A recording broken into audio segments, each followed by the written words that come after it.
Boa noite. Boa noite. Acho que todos já me conhecem, né? Então, hoje, quando a Rosilane começou a falar desse tema, eu falei, nossa, quando eu estava estudando que eu vou falar, a moça falou, eu falei, que legal ontem. Eu fiquei assim, satisfeita, sabe? Então, eu trouxe aqui para vocês do Evangelho segundo o Espiritismo, de Allan Kardec, é o capítulo 19, A Fé Transporta Montanhas. E no momento que a gente vive, né, sempre é muito importante a gente falar da fé. Né? Sempre a gente está precisando renovar e tomar consciência de alguns pontos. Eu só enumerei aqui alguns itens de acordo com o capítulo.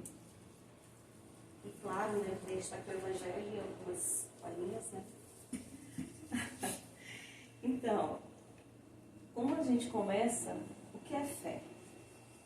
A gente já parou para pensar o que é fé? Eu tenho fé, mas o que fé é essa? Então, eu tirei algumas colocações, inclusive, do Evangelho, diz assim, a fé é aquela coragem de acreditar que as coisas vão dar certo, né? É acreditar nas promessas de Deus. Confiar que realmente, né, aquilo que você pretende, você vai alcançar. Então, isso é a fé. O que é? A certeza de atingir um objetivo. Então, só para pontuar. E o capítulo começa com o poder da fé. Tem uma passagem bíblica que eu vou ler para vocês, aqui no Evangelho.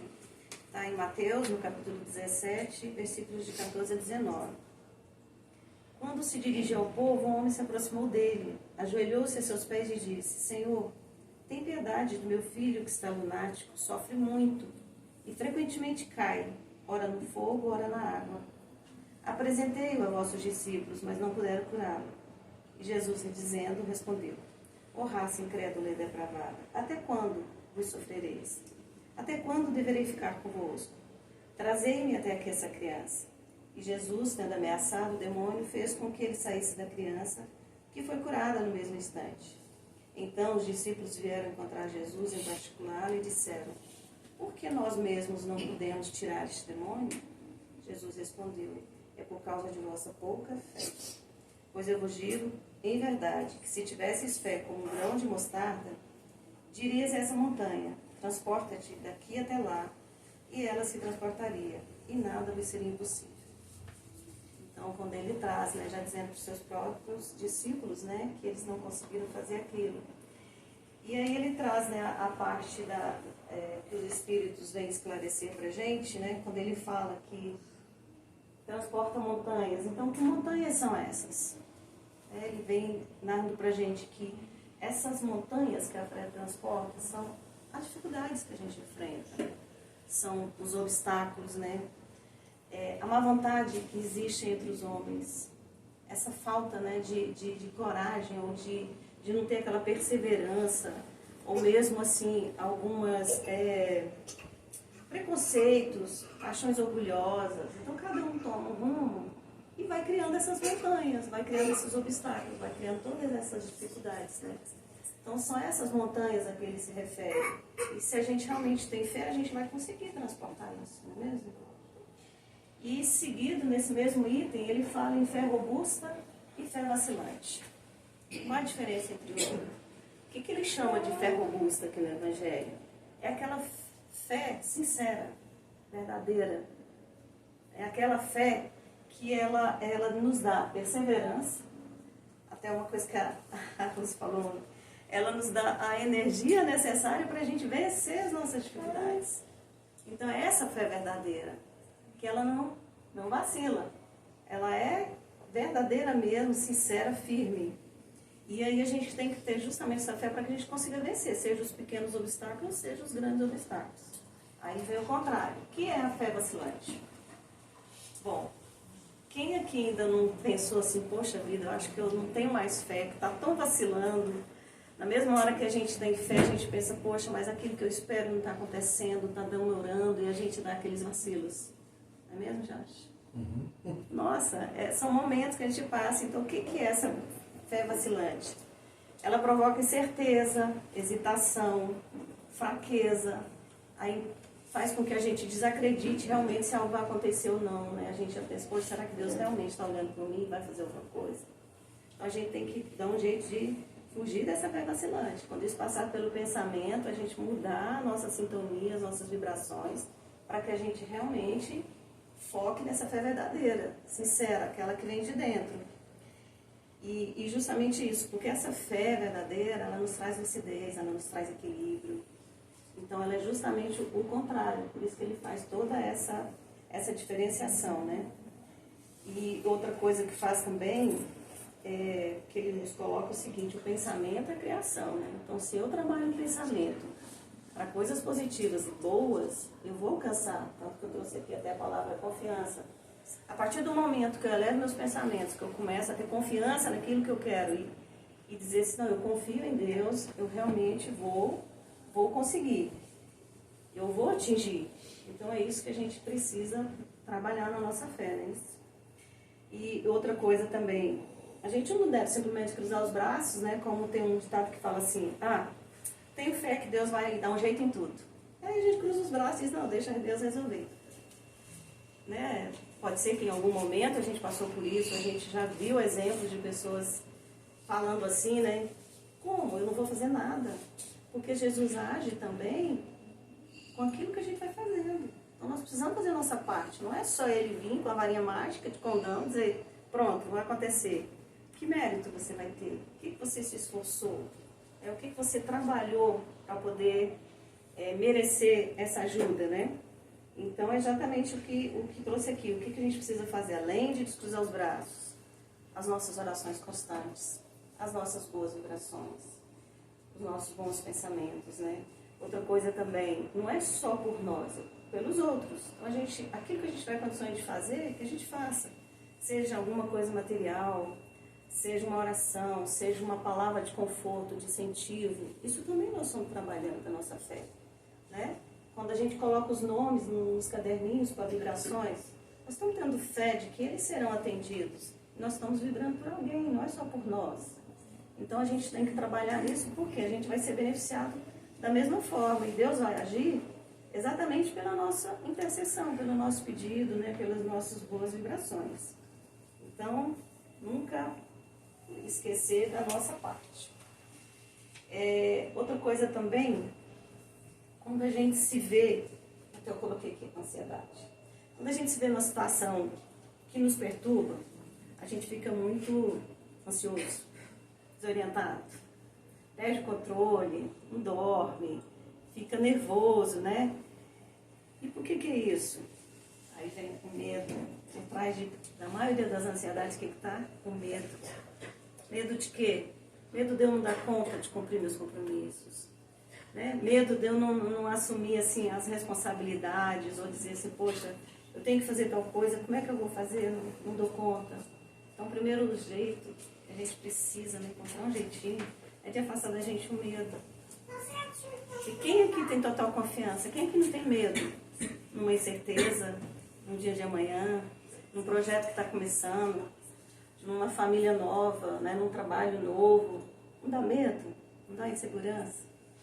Então a gente precisa trabalhar isso para que a nossa fé não vacile, para que a gente mantenha sempre firme essa fé, né, esse desejo de que as coisas passem, e não entra nessa fé vacilante. Procurar ficar mais naquela outra. E um detalhe também, né, que o Evangelho nos traz assim, Deus não tira de nós a tempestade.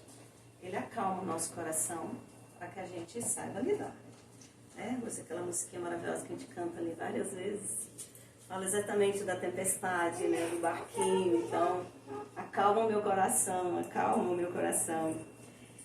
E por que Deus permite isso? Porque as tempestades, os problemas, eles são sempre uma lição ou uma bênção na nossa vida. Não é fácil da gente aceitar, dizer, poxa, eu estou passando por esse problema, por essa dificuldade, e eu vou ver uma bênção nisso? Em que momento? Mas certamente, Deus tem sempre um propósito, nada em vão.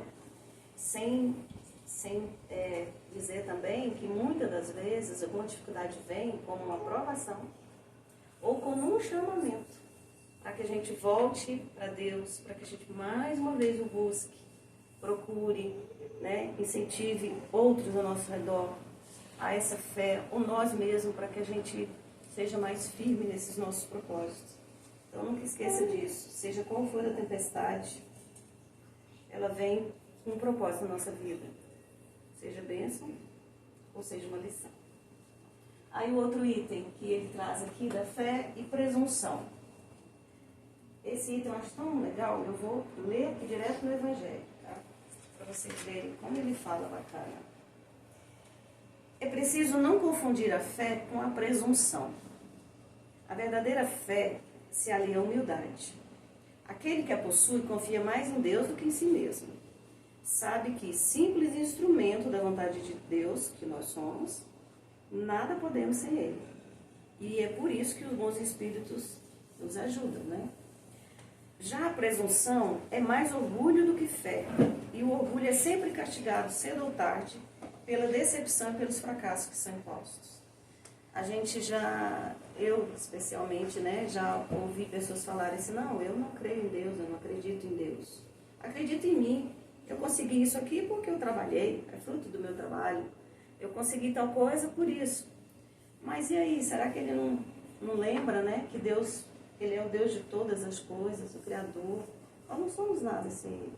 Tanto que tem um capítulo do Evangelho que fala aqui que nós somos usufrutuários. Tudo aquilo que nós possuímos hoje, Deus nos permitiu. Mas a qualquer momento Ele pode nos tirar. Ou aquele que não tem, Ele pode dar. Então nós estamos usando, enquanto estamos a caminho. Quando a gente ir para a verdadeira pátria, né, espiritual, não vamos levar nada disso. Então por que essa presunção? Por que achar que eu só consegui alguma coisa? O meu mérito, não teve nada de Deus, dos anjos, dos espíritos me ajudando. Então ele faz essa diferença assim entre a fé e a presunção. Então o presunçoso geralmente ele é muito orgulhoso, né? Ele acha que ele é, por si só ele se basta. E a fé, o que ela vem trazer? É aquela coisa do coração, é do sentimento, é da humildade. Então se a gente tem essa fé, a gente crê que no momento certo Deus vai intervir em nosso favor. Então a gente não pode desanimar nessa fé. É uma coisa assim que a gente precisa sempre estar trabalhando. Esse outro item que ele fala em magnetismo, prodígios, milagres, né? Que cada um fala. O outro item, ele diz exatamente isso aqui. O poder da fé é demonstrado direta, especialmente no magnetismo. Por ele, o homem age sobre o fluido, agente universal, modifica-lhe as qualidades e dá uma impulsão, por assim dizer, irresistível. Ou seja, né, nós podemos utilizar desse magnetismo, né, unindo esse fluido cósmico universal com o nosso fluido vital, com toda essa energia, e a gente pode produzir, semelhante, digamos, o nosso trabalho na cura. Nós não somos ninguém sozinhos, mas utilizando a nossa energia, o nosso fluido vital, com o fluido cósmico universal, com todas aquelas energias que circulam, né, pelos amigos espirituais. Até dos pacientes mesmo. Até dos pacientes mesmo, porque vai valer muito que sentimento ele está trazendo, o que ele está confiante ou não naquele trabalho, está descrente ou não. Porque não adianta você deitar ali na maca e esperar um milagre. Aqui não faz milagre. Mas todo esse magnetismo, toda essa energia pode ser reverberada em favor dele, né? Então ele diz assim, aquele que é um grande poder fluídico normal, juntar uma fé ardente, pode, unicamente pela vontade dirigida para o bem, operar esses fenômenos especiais de cura e outros mais, que antigamente eram tidos como prodígios, e, no entanto, são apenas o efeito de uma lei natural. Esse é o motivo pelo qual Jesus disse a seus apóstolos, se não curaste é porque não tinhas fé. Então imagina quanta coisa está ao nosso redor que nós podemos usufruir e trabalhar em função de alguém. Quando ele fala, use a sua fé. E acima de tudo, vontade. A gente precisa ter vontade. Que não adianta a gente cruzar os braços e dizer assim, eu vou aqui na nossa casa, vou sentar ali, tomar um passe e eu vou receber um milagre, vão me curar. Não é assim que processa. Tem toda uma mudança de comportamento, de pensamento, de atitude, para que a pessoa mereça, para que no momento certo venha a cura, né, ou o alívio, ou aquela acomodação, como ele diz, da tempestade. Ele não vai acabar a tempestade, mas ele vai acalmar a gente para que a gente saiba passar por essa tempestade. Então é um processo lento e depende muito de nós. Não depende de um passinho de mágica e falar assim, não, vai acontecer um milagre aqui. Então não é assim. Aqui não... Por isso que ele fala do magnetismo, dos prodígios e milagres, que é o quê? É juntar todo esse magnetismo da gente, do fluido universal, das entidades de luz que nos auxiliam, aliado à nossa fé, à nossa vontade, isso tudo faz toda essa onda de coisas boas e que proporciona bem-estar, né, para muitos. Lembrando que a cura virá, de acordo com o merecimento de cada um e com a vontade de Deus, né? Então não somos nós que fazemos milagres. Não é isso? Vamos ver aqui. Vamos passar mais adiante. Ele vem agora para essa fé cega e raciocinada. Eu acredito que todos já devem ter pelo menos noção do que é uma fé cega, o que é uma fé raciocinada, né? Quando ele fala assim da fé cega, é aquela que não examina nada, aceita tudo sem verificar se é falso ou verdadeiro, nem procura evidência nem razão. Ela em excesso leva ao fanatismo. E o que acontece com o fanatismo? Cedo ou tarde desmorona. Então não adianta dizer assim, a Cléo fala, não, eu tenho fé. Absolutamente, não vou fazer nada, Deus vai agir. Mas como? Com que propósito? O que você está fazendo? O que você está colaborando? Né? E outra coisa, não adianta você ter essa fé cega que ela não vai ter embasamento. Aí vai desmoronar, vai chegar ali na frente, você vai se decepcionar, dizer, poxa, disseram que era assim, agora eu estou vendo que não é. E aí ele vem para a fé raciocinada. O que é essa fé raciocinada? É exatamente aquela que tem por base a verdade. Então ela tem argumento, ela tem boas instruções, boas obras, né, que falam, que te traz bons exemplos, grandes histórias, inclusive trazidas por Jesus. Ela não tem nada a temer. Então, essa fé raciocinada, ela é a mesma, seja na escuridão, seja na luz. Se você tem uma fé raciocinada, você vai ver a paz e calma. Então, se alguém chegar para você e dizer assim, ó, pega esse papel, põe aqui, porque ele vai transformar em dinheiro. Você vai ter uma fé cega nisso? Dizer, não, como é que esse papel vai transformar? Não pode, gente. Então, a gente tem que ter, usado o nosso raciocínio. Isso acontece muito hoje, porque tem muitas propagandas, muitos funcionamentos na internet. Oferecendo coisas assim, milionárias, digamos, fantásticas. Então, se você não avalia, se você não analisa, não vê que base tem isso, qual o fundamento, então realmente você não vai conseguir sair do lugar. Isso desmorona. Chega um momento que desmorona. Bom, e tem até aquele dizer que está lá no Evangelho, né? Somente inabalável a fé que pode encarar a razão face a face em todas as épocas da humanidade.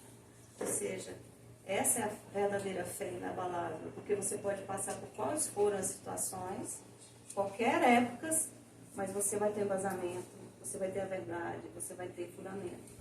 Então a gente não pode esquecer disso.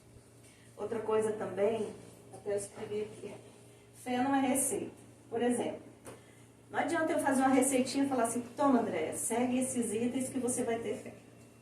É assim que funciona? Não tem jeito, gente. A fé é uma coisa que você vai trabalhando.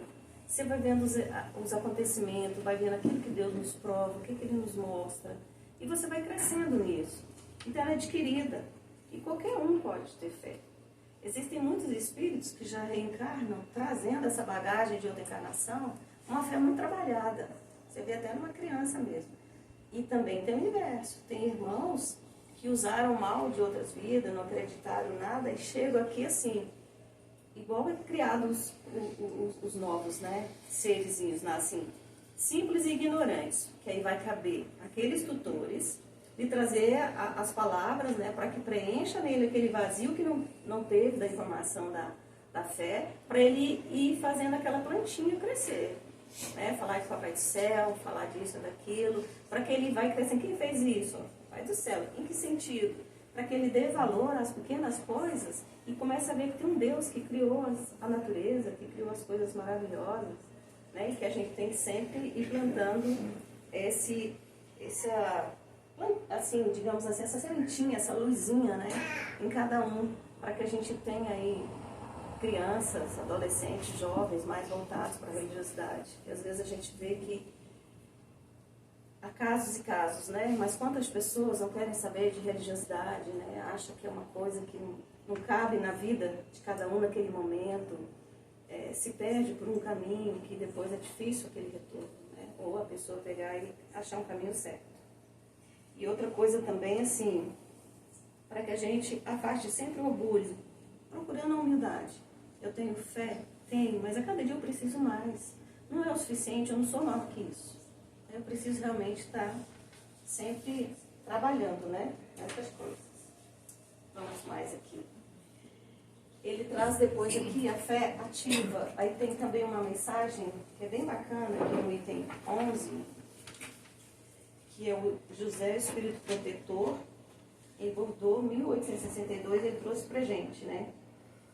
Ele fala assim que a fé, para ser proveitosa, ela deve ser ativa, ou seja, ela não deve ficar adormecida. Não adianta eu dizer, eu tenho fé, mas eu não tenho ação, não mudo comportamento, não faço nada. Então, o que essa fé é? Como dizer, é uma fé morta, é uma fé parada, né? Estagnada.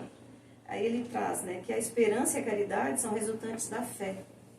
Porque realmente, se eu não tiver fé, para que eu vou ter esperança? Por que eu vou fazer caridade para alguém? Eu vou fazer isso para quê? Eu vou cuidar de mim. E aí vem aquele orgulho, né? Vem toda aquela coisa contrária. Então ele diz aqui que a esperança e a caridade são resultantes da fé. E você, nós todos, né, precisamos praticar a caridade e ter essa esperança em coisas melhores. Aí ele traz umas perguntinhas. Não é a fé que dá esperança de se ver cumprir as promessas do Senhor? Pois se não tendes fé, o que esperais? Não é a fé que dá o amor? Se não tendes fé, que amor tereis? E que amor será esse? Como que a Cleovém chega para mim e diz que me ama? Se não tiver embasamento, se não tiver fé em Deus, de que esse amor é verdadeiro, de que isso está me engrandecendo, que isso está elevando a minha estima, ou de muitos da gente, né? Quando a gente recebe um abraço e recebe um eu te amo, é tão gratificante. Às vezes a gente está precisando daquela coisa assim, isso é fé, né? Totalmente fé. E aí ele ainda continua, a fé desperta todos os nobres sentimentos que conduzem o homem para o bem. E é a base da sua renovação. Então é através da fé que nós vamos renovando todos os nossos sentimentos, né? Crendo, tendo confiança, tendo esperança. Então isso é um processo de transformação e vai renovando tudo isso. A mensagem até gigante, eu tirei um outro trecho que ele fala assim: pregai pelo exemplo de vossa fé para transmiti-la aos homens. Pregai pelo exemplo de vossas obras para que vejam o mérito da fé. Pregai pela vossa esperança inabalável para que vejam a confiança que fortifica e até mesmo estimula a enfrentar todas as contrariedades da vida. Ou seja, ele fala muito no exemplo, né? Precisamos dar o exemplo. Não adianta só a gente dizer eu tenho fé e eu não estou dando exemplo nenhum. Sair ali fora, ser orgulhosa, avarenta, né? E não olhar para o irmão com misericórdia, com piedade, né? Então, que exemplo eu estou dando?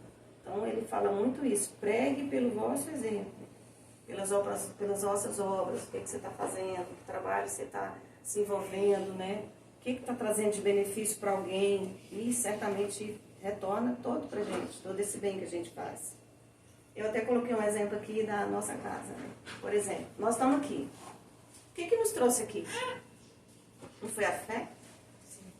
Alguém disse assim, Rose, vamos lá na nossa casa, você vai ser curado. Aí ela vem e fica sentadinha ali. Mas se você vem de novo, opa, peraí, a minha fé está sendo remexida. Eu já vi um ponto positivo, às vezes a gente vê, né, alguns irmãos que chegam com uns problemas de grande, né, gravidade, e nós não estamos aqui para julgar nenhum, a gente está aqui fazendo oração, transmitindo um passe, levando uma palavra de conforto. E a pessoa às vezes já sai melhor só de pensar na possibilidade, poxa, eu vou voltar aqui, eu vou ver como é que eu vou passar essa semana.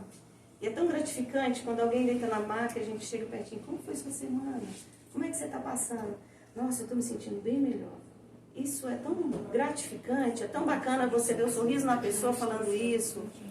E para a gente também ver, né, a evolução do tratamento de cada um. Claro que tem problemas e problemas.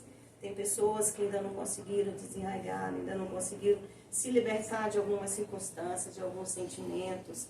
Então, e o processo da melhora, da cura, ele é progressivo, ele é lento. E a gente tem que ter muita fé, porque senão a gente desanima no meio do caminho. E não é isso que Jesus quer pra gente. Ele está nos dando sempre a oportunidade, né, da gente melhorar, da gente experimentar um bem-estar, um acolhimento, uma luz no fim do túnel, né?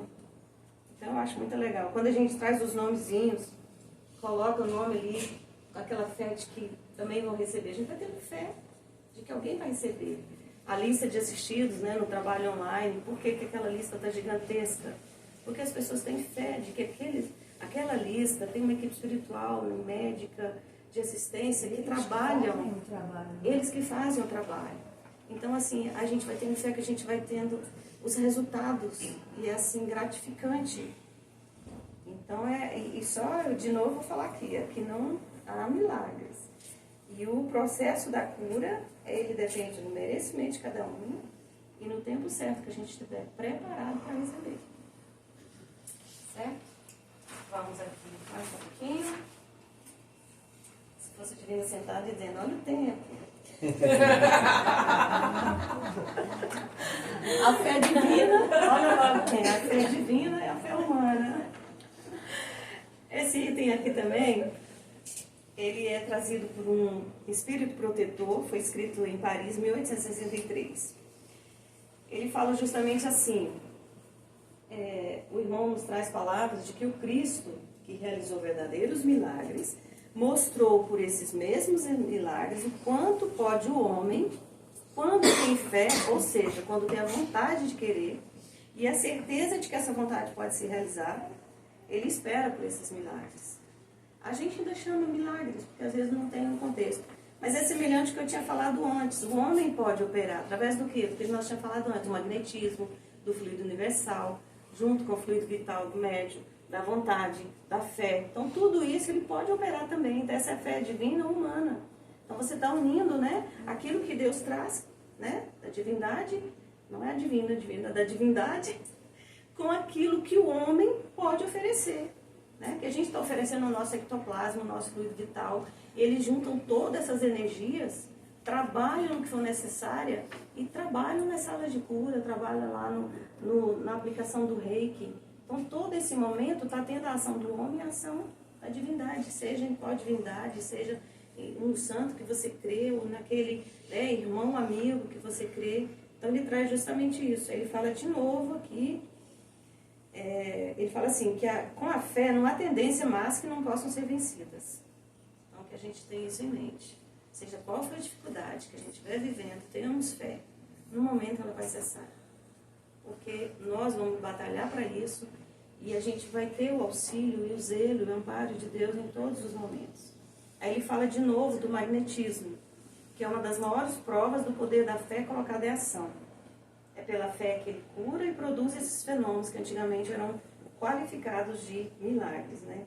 Então, quer dizer, tudo isso é magnetismo. Aí tem o último item aqui, que ele fala, eu vou ler para vocês, quando ele diz assim, o magnetismo é uma das maiores provas do poder da fé colocada em ação, né? É pela fé que ele cura e produz esses fenômenos que antes eram chamados de milagres. Aí esse irmão repete. Eu repito, a fé é humana e divina. Se todos os encarnados estivessem cientes da força que traz em si mesmo, e se quisessem pôr sua vontade a serviço dessa força, seriam capazes de realizar o que até agora chamamos de prodígio, e que não passa de um desenvolvimento dos dons e capacidades humanas. Quer dizer, mais uma vez, né, vou voltar a falar. Que foi, Paulo?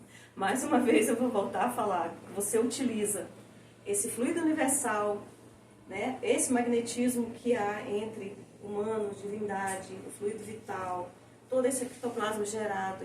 E aí nós, como seres humanos, podemos, né, ser impregnados dessas coisas boas e deixar que a espiritualidade use, né, a favor de todos os irmãos. O outro item que eu trouxe, da parábola da figueira que secou, não vou falar da parábola em si, só vou dizer o que ela traz nesse momento entre quem tem fé e quem não tem, né? Então, o que ele fala? Qual a comparação que ele faz da figueira, né? Ele faz a comparação do homem que não tem fé com a figueira seca. São pessoas que têm apenas a aparência do bem, mas não agem, não cruzam o braço, não fazem nada. Não produzem nada de bom. Não adianta eu dizer assim, eu tenho fé, mas eu não produzo nada. E aí?